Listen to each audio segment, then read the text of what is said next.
So hi guys, welcome welcome back to my channel. So आज मैं आप लोगों को बताऊंगी कि 30 डेज़ चैलेंज का असर क्या होता है एक्चुअल में, क्योंकि मैंने ये एक्सेप्ट किया था चैलेंज और किया है अभी भी, क्योंकि मेरे चैलेंजेस को पूरा होने में अभी भी कुछ दिन बाकी है। डे 16 हो चुका है, इस वीडियो को मिला के डे 17 होने वाले हैं, बट मेरे 10 के सब्सक्राइबर्स अब तक नहीं हुए हैं। इट्स बिकॉज आई थिंक कि मेरा जो नीश है वो एक जैसा नहीं है शायद। या तो मैं CUET के वीडियोस डाल रही हूँ, लाइक कभी प्रेफरेंस लिस्ट वगैरह बना के, एंड कभी मैं लाइफ से रिलेटेड चीज़ डाल रही हूँ, बट मेनली मेरा चैनल ये लाइफ से रिलेटेड चीज़ के लिए ही था। ठीक है, लाइक मेरा चैनल का नाम ही है सैम्स लॉग बुक, और उसका मतलब ही होता है कि सैम की डायरी। लाइक डायरी में जैसे हम लोग सब कुछ नोट डाउन करते हैं ना, मैं बचपन से अपना एक डायरी बनाती थी जिसमें मैंने सब कुछ नोट डाउन किया था। लाइक क्या होता है क्या नहीं होता है, कुछ अच्छा होता है तो वो चीज़, कुछ बुरा होता है तो वो चीज़। तो उसके बाद फिर मैंने ये वीडियोस जब शुरू किया तो इसलिए भी मैंने इस चैनल का नाम सैम्स लॉग बुक रखा था। मैंने अपने नाम पे नहीं रखा था इस चैनल को। लाइक मेरा नाम है जैसे शांभवी कर्ण, तो मेरे नाम पे भी चैनल्स मिल रहे थे, मैं अपने नाम पे अपना चैनल बना सकती थी, बट मैंने वो नहीं किया, जबकि मुझे मन काफ़ी था, बट मुझे इसको थोड़ा सा डिफरेंट बनाना था, इसलिए मैंने इसे सैम्स लॉग बुक नाम दिया था। बट मेरे सिर्फ और सिर्फ इस चैलेंज में इतने सारे चैलेंजेस आ रहे हैं कि पूछो मत। लाइक नहीं होता है कि अगर तुम किसी चीज़ को शिद्दत से पाने की कोशिश करो तो उसमें लाखों अड़चने आती हैं। ये डायलॉग गलत है कि पूरी कायनात उसको तुमसे मिलाने की कोशिश में लग जाती है। नहीं, पूरी कायनात उसको तुमसे थोड़ा सा दूर खींचेगी जब तक तुम एकदम चिपक ना जाओ उससे, और अगर तुम लोग बीच में छोड़ दिए तो फिर छूट ही जाएगी, ऐसा समझो। तो इस चैलेंज के बीच में ऐसा हो गया कि मेरे रातों की नींद चली गई है, मेरा चैन चला गया है, सब कुछ ही चला गया है एक तरीके से।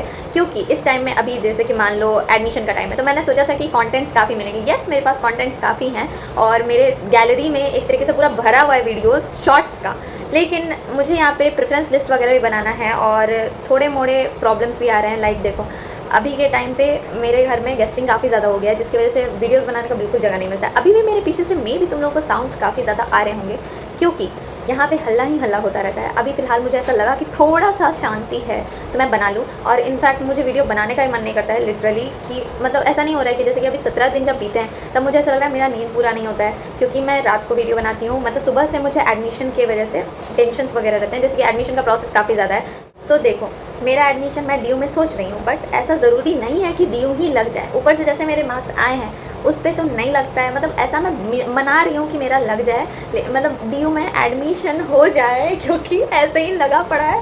लेकिन मेरी बहन का ऐसा है कि उसको भी BBA कोर्स ही करना है, तो उसका एडमिशन DU में नहीं हो सकता जस्ट बिकॉज कि उसने PCB लिया था। एंड इसीलिए मैं PCB वाले बच्चे को थोड़ा सा समझ सकती हूँ कि कितना दिक्कत होता है PCB के स्ट्रीम को बाद उसको छोड़ के किसी दूसरे स्ट्रीम में जाना, किसी दूसरे मतलब स्ट्रीम को चूज़ करना, उसमें आगे अपना करियर परस्यू करना, ये बहुत टफ डिसीजन होता है किसी भी बच्चे के लिए। तो उसको इसलिए नहीं मिला क्योंकि उसका मैथ्स नहीं था 12th में, तो उसके एडमिशन के लिए भी काफ़ी ज़्यादा बार जाना पड़ता है कॉलेजेस। एंड यस, मैंने भी कहा था कि मैं एक साइड से कॉलेज देख रही हूँ, तो मैंने वहाँ पे भी एडमिशन के लिए अप्लाई किया हुआ है, जिसमें आधे मतलब आधा नहीं, लाइक जिस रजिस्ट्रेशन चार्जेस मैंने दे दिए थे, तो कॉलेज आने जाने में ही अप्रॉक्स टाइम लग जाता है यार। मतलब मैं सुबह 9 बजे अगर जाऊँ ना, तो मैं वहाँ से 5 बजे घर लौटती हूँ, और 5 यहाँ पे देखो मेरी बहन आज के दिन, आज जब इसका पूरा एडमिशन हुआ है, मैं आज इसका एडमिशन करवा के आई हूँ। भैया कैसा लग रहा है तुमका एडमिशन करवा के अपना? बहुत अच्छा। इसका अच्छा भी देखो कितना दिक्कत से निकल रहा है, और ये अपना पहली बार लाइफ में डायरी बनाई है just to share her feelings in her diary. नहीं दिखा रहे हैं, फर्स्ट ही पेज दिखा रहे हैं, क्योंकि ये पर्सनल डायरी है इसका, तो किसी का पढ़ना नहीं चाहिए। रात के अंधेरे में पढ़ लेंगे वो अलग बात है। हाँ, बहुत अच्छा डायरी लाई है खरीद के, just to share her feelings in her diary, क्योंकि बहुत कुछ हम लोग नहीं बोल पाते हैं। तो मैं पहले डायरी लिखती थी, अब ये डायरी लिखना शुरू कर रही है, तो ये सब है। तो उसके साथ साथ लाइक देखो कि मतलब मैं भी जाती थी, मेरा भी एडमिशन का था, और वहाँ पे आज मैं जब एडमिशन करवा के आई हूँ तो इसका पूरे दिन मतलब मैं वहीं थी कॉलेज में 5 बजे तक, मतलब ऊपर नीचे। तुम लोग जानते ही हो कि एडमिशन में कितना प्रॉब्लम्स होता है, किसी कॉलेज में जाने में कितना प्रॉब्लम्स होता है, तो ये सब में बहुत दिक्कत होता है लाइक सच्ची। और ऊपर से कभी कभी ऐसा हो रहा है ना कि अभी के टाइम पे ट्यूशन्स के बच्चों के मेरे बहुत ज़्यादा एग्ज़ाम्स भी हैं। दूसरा बात ये हो रहा है कि प्रेफरेंस लिस्ट मैं बनाती भी हूँ ना, तो टाइम उतना नहीं मिल पाता, क्योंकि गेस्टिंग है ऑब्वियसली। लाइक मैं तुम लोगों को बता देती हूँ कि मेरे नाना जी का ऑपरेशन होना है, ठीक है, तो उसके लिए उनको दिखलाने के लिए भी काफ़ी ज़्यादा लोग आए हुए हैं अभी घर में, तो उसकी वजह से मुझे कहीं जगह नहीं मिलती है कि मैं कहीं भी वीडियो रिकॉर्ड करूँ। तो एक ये रूम है, सिर्फ ये रूम, तुम लोग मेरे बैकग्राउंड से समझ रहे होगे कि मेरा जो रूम था अपना, वो मैंने नाना जी को भी दिया हुआ है, तो उसमें मैं रिकॉर्डिंग नहीं कर सकती हूँ। और इस रूम में मुझे ऐसे टाइम पे रिकॉर्ड करना होता है ना जहाँ पे कोई हल्ला ना हो, फिर भी थोड़ा मोड़ा हल्ला हो ही जाता है, और उसके बाद उसको एडिट करते करते 2 बज बज जाते हैं रात के, और फिर से मुझे सवेरे उठना पड़ता है, क्योंकि अभी के टाइम पे मैं 12 बजे तो नहीं सो के उठ सकती, वरना नाना जी बहुत डाँटेंगे। तो ये सब हो जाता है, तो इस वजह से मेरा नींद भी पूरा नहीं हो रहा है। फिर पूरे दिन नींद में रहने के बाद ट्यूशन जाके ट्यूशन के बच्चे को पढ़ाओ, फिर उसका सब कुछ देखो, बहुत दिमाग ख़राब होता है यार, लिटरली बहुत दिमाग ख़राब होता है। तो ऐसा लग रहा है जैसे कि इस चैलेंज में भी एक और चैलेंज आ गया है। तो इसीलिए मैं प्रेफ़रेंस लिस्ट के भी बारे में बताई हुई थी कि हाँ, मुझे प्रेफ़रेंस लिस्ट अपलोड करना है। मतलब आप लोगों का बीएचयू का भी था कुछ-कुछ, तो बीएचयू वाले का ऐसा है कि अभी मतलब अभी पोर्टल उन लोगों का खुला नहीं है काउंसलिंग का, इसलिए मैं थोड़ा-सा डिले भी कर रही हूँ उसमें। तो ऐसा नहीं है, डीयू का बहुत अर्जेंट था तुम लोगों का प्रेफ़रेंस, जैसे कि मैंने बीएचयू का बनाया हुआ है, लेकिन उसको भी अपलोड करने में काफ़ी ज़्यादा प्रॉब्लम्स आ रहे हैं मुझे, क्योंकि मैं लिख नहीं पाती हूँ, मुझे इतना टाइम नहीं मिल पा रहा है, उसको फेयर करने का ही टाइम नहीं मिल पा रहा है, रफली ही लिखा हुआ है वो ऐसा है। तो उसको फेयर ही नहीं कर पा रही हूँ, क्योंकि आज दिन भर मैं 5 बजे घर आई हूँ और मैंने पता है खाना भी नहीं खाया था सुबह से। बिना खाना खाए हुए मैं गई हूँ पढ़ाने के लिए, पढ़ा के फिर वापस आई हूँ, फिर दूसरा ट्यूशन गई हूँ और दूसरे ट्यूशन से मैं अभी जस्ट आई हूँ, तो मैं ये वीडियो बना रही हूँ। और मतलब फेयर करने का टाइम ही कब मिलेगा? अगर मान लो फेयर करेंगे, उसके लिए मुझे चाहिए कि फेयर करने के लिए मुझे आधा से 1 घंटा चाहिए, क्योंकि प्रेफ़रेंस लिस्ट हलवा नहीं है, नॉर्मली नहीं बन सकता है। तो मुझे आधा से 1 घंटा चाहिए, अगर 1 घंटा मैंने लगा दी तो उस टाइम में ऐसा हो जाएगा कि सोने का टाइम सबका हो जाएगा, तब फिर मैं कहाँ बनाऊँगी वीडियो? तो ये सब प्रॉब्लम्स आ रहे हैं, तो बहुत ज़्यादा दिक्कत हो रहा है यार, तो इसीलिए भी मेरा वीडियोज़ काफ़ी लेट हो रहा है। तो तुम लोग अगर, जैसे कि मुझे ऐसा लग रहा है ना कि 30 डेज़ चैलेंज लेना एक तरीके से ना खुद में एक चैलेंज है इन रियलिटी, क्योंकि मुझसे डेली अपलोड, मतलब कल भी मैं इतनी थक गई थी यही सब एडमिशन वगैरह के प्रोसेस में, कि आके मुझे ऐसा नहीं लगा कि मैं कोई भी वीडियो अपलोड कर पाऊँगी, कोई भी वीडियो डाल पाऊँगी बोल के। तो मैंने अपनी बहन से अपना वीडियो अपलोड करवाया था, मतलब वीडियो एडिट करवाया था, कि लास्ट वाला जो वीडियो है मेरा movie date with my sister, वो मेरी बहन ही एडिट की है, और उसमें से मैंने सॉन्ग डाल के अपलोड कर दिया। जबकि तुम लोग देखते होगे कि मेरे मतलब वीडियोज़ में काफ़ी कम साउंड इफ़ेक्ट्स होते हैं, मैं हमेशा बोल के ही ट्राई करती हूँ कि उसे डालूँ, क्योंकि बोलने पे ऐसा मुझे लगता है ना कि रियल फीलिंग्स जाती है वीडियोज़ में, ठीक है, कि आप क्या सोचते हो उस मोमेंट के बारे में। और इतना अच्छा मोमेंट था, मैं फर्स्ट टाइम अपनी लाइफ में अपनी बहन के साथ मूवी डेट पे गई थी। लाइक अकेले ऐसा मूवी डेट मैंने कभी नहीं देखा, मतलब कभी मैं अपनी बहन के साथ कहीं बाहर नहीं जाती हूँ नॉर्मली, और उतना दूर जाना पहली बार, ये बहुत बड़ी बात थी मेरे लिए। लेकिन मैं उसमें वॉइस ओवर ही नहीं कर पाई, क्योंकि मैं आके इतनी थक जाती हूँ, मुझे मन करता है मैं सिर्फ सोऊँ, और मेरा नींद क्योंकि पूरा नहीं हो पा रहा, मेरा हालत ख़राब हो जाता है। तो ये अभी मेरे लिए बहुत ज़्यादा चैलेंजिंग हो गया। मेबी संडे के बाद मैं थोड़ी-सी फ्री हो पाऊँ और थोड़ा-सा हो पाए मेरा सब कुछ ठीक। एंड यस गाइज़, मैं ये भी बोल रही हूँ कि मैं डीयू के लिए वेट तो कर रही हूँ, लेकिन पता है तुमको, मैंने कॉलेज से बहुत मुश्किल से 16 तारीख तक का डेट लिया है, ताकि मेरा जो डीयू का मैंने प्रेफ़रेंस लिस्ट भरा है, अगर वो मेरे अकॉर्डिंग निकल जाए, मतलब मेरे अकॉर्डिंग लग जाए उसमें एडमिशन, मेरे अकॉर्डिंग ही कॉलेज में बीबीए बीएमएस कोर्स में लग जाए तो ठीक है, बाकी मैं किसी कोर्स में एडमिशन नहीं लेने वाली बीबीई वगैरह में। तो मैंने यहाँ पे पटना का ही एक कॉलेज देखा हुआ है, तो मैं वहीं पे एडमिशन लूँगी बीबीए कोर्स में। इनफैक्ट मेरा पता है उसमें, मतलब मैंने एग्ज़ाम भी दिया था, लाइक मैंने एमबीए इंटीग्रेटेड कोर्स में एनरोल किया है, ठीक है।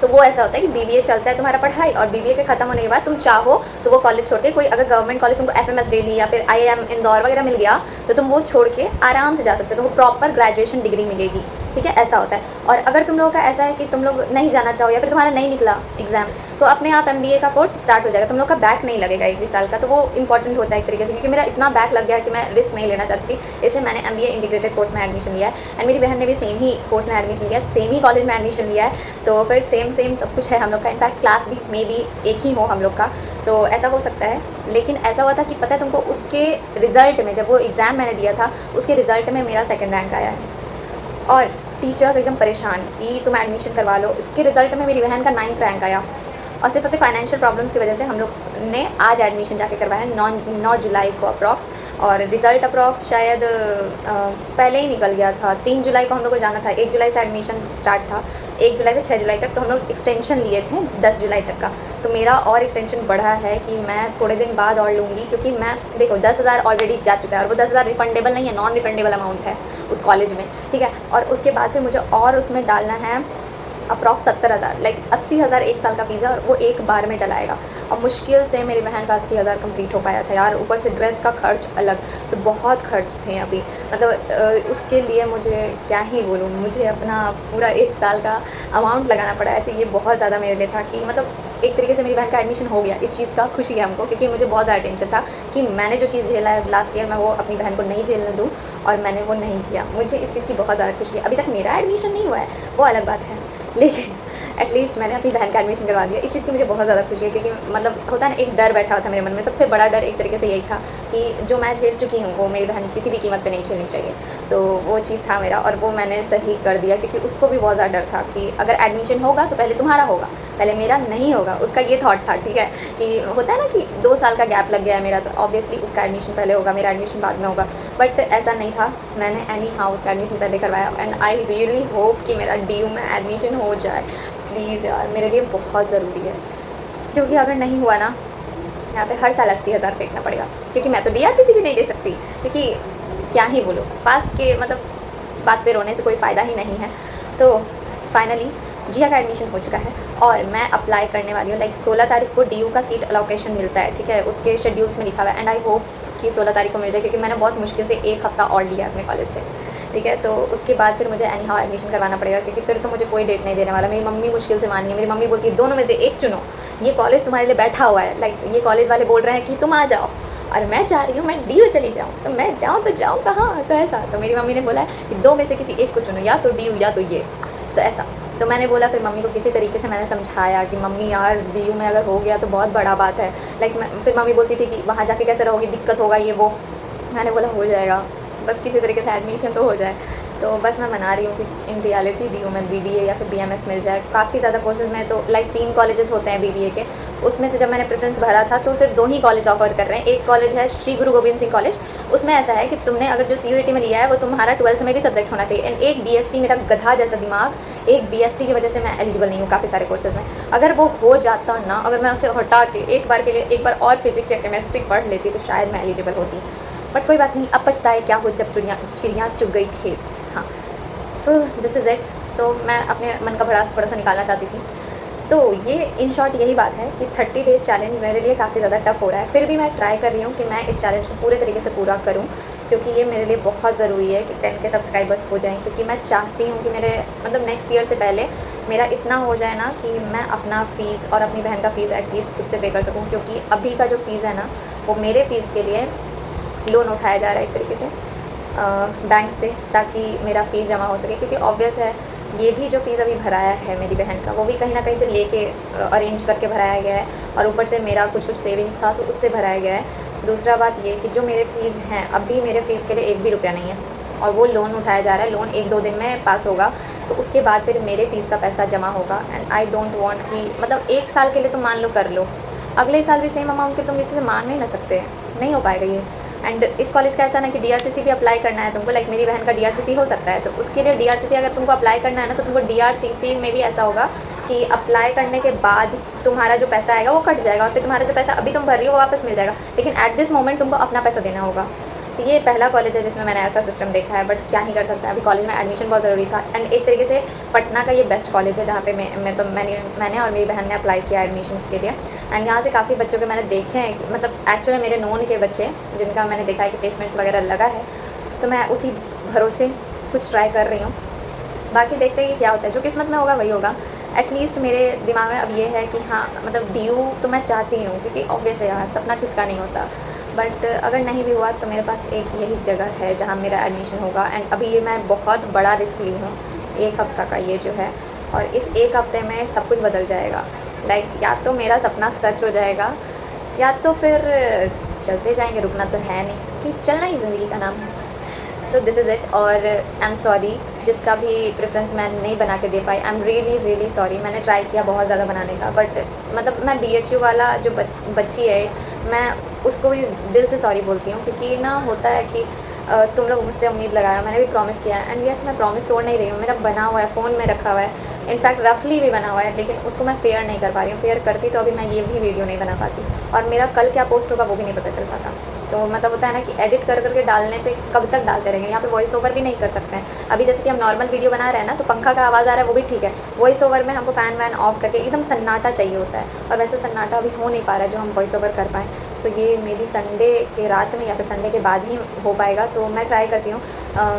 अभी मैं कुछ भी नहीं बोल पाऊँगी कि फ्यूचर कैसा होगा, क्योंकि कल भी शायद मेरा दिन बहुत हेक्टिक होने वाला है। इनफैक्ट क्योंकि अभी मुझे अपनी बहन का आधार अप्लाई करना है, ठीक है। उसका फेस जो है वो बचपन का है, तो आधार अप्लाई करने में भी मुझे पूरा दिन का टाइम ऑब्वियस है लगेगा ही लगेगा, आधार कार्ड वाले सेंटर पे जाके उसमें फिर लगेगा, और आके भी फिर भी रेस्ट नहीं मिल पाता है मुझे पढ़ाने जाना होता है लगातार। मतलब ऐसा होता है ना कि पूरे दिन मतलब इतना थकान है मेरे बॉडी में कि हमको मन करता है ना वो चैन से सोएं। मतलब अभी भी मेरा कमर पूरा पीठ वगैरह दुख रहा है कि मतलब रेस्ट नहीं मिल पाता है, ऐसा लगता है कभी कभी सर घूमता है ऐसा। बट कुछ नहीं कर सकते क्योंकि ये लाइफ है। मतलब हम चाहते भी हैं कि हम ना 25 से 30 साल तक इतना बॉडी को अपने थका दें, इतना काम करें ना कि 30 साल बाद हम आराम करें। तो हम थकान पे कभी भी हम क्वेश्चन नहीं उठाते हैं, थकान पे हम कभी भी कोई सवाल नहीं करते कि क्यों है, कैसा है, क्योंकि ये ज़रूरी है मेरे लिए। अभी अगर हम ये कर लिए, इनफैक्ट यही थकान का आज फल है कि मैंने उतना पैसा जमा किया कि आज मेरी बहन का एडमिशन प्रॉपर्ली हो गया, क्योंकि पैसा उतना ही कम पड़ा था जितना मेरे पास था। तो ये बात है। तो फिर यही सब है। तो एटलीस्ट इस थकान का अगर कोई फल अच्छा मिल रहा है तो हमको ये मंजूर है। तो ये चीज़ है। लेकिन हाँ, अभी वीडियो बनाने में थोड़ा सा प्रॉब्लम हो रहा है। येस, मैं 30 डेज़ चैलेंज एनी हाउ पूरा करके रहूँगी, क्योंकि मैंने चैलेंज अपने आप को दिया है। लास्ट चैलेंज मैंने पूरा नहीं किया था, वो 5 दिन में ख़त्म हुआ था, और इस चैलेंज को आज 17 दिन हो चुके हैं एंड 13 दिन कंप्लीट होने में टाइम नहीं लगेगा। 30 और 17 ही ना, हाँ हाँ, 13 दिन कंप्लीट होने में टाइम नहीं लगेगा, सिर्फ 13 दिन है, और ये मैं पार करके रहूँगी एनी हाउ। हम होंगे कामयाब। सो मिलते हैं नेक्स्ट वीडियो में। तो अगर आप लोग भी 30 डेज़ चैलेंज लेने का सोच रहे हैं तो पहले ही सोच लो, क्योंकि ये जर्नी जो है बहुत मुश्किल होने वाली है। But yes, may be at last तुम लोग अपने गोल पे पहुंच जाओ। एंड आई होप कि मैं भी अपने गोल पे पहुंच जाऊँ, क्योंकि ये गोल मेरे लिए बहुत बहुत बहुत इंपॉर्टेंट है, बहुत इंपॉर्टेंट है। So thanks for watching. आज ज़्यादा कुछ नहीं, आज ज़्यादा एडिटिंग भी मैं नहीं करूँगी, क्योंकि तुम लोग मेरे आंखों से समझ रहे होगे कि मैं कितनी थकी हुई हूँ। भले मैंने मेकअप काफ़ी ज़्यादा किया है तो पता नहीं चल रहा है, बट हाँ, दिस इज़ इट। मिलते हैं नेक्स्ट वीडियो में आपकी बड़बोली शांभवी के साथ। Bye bye.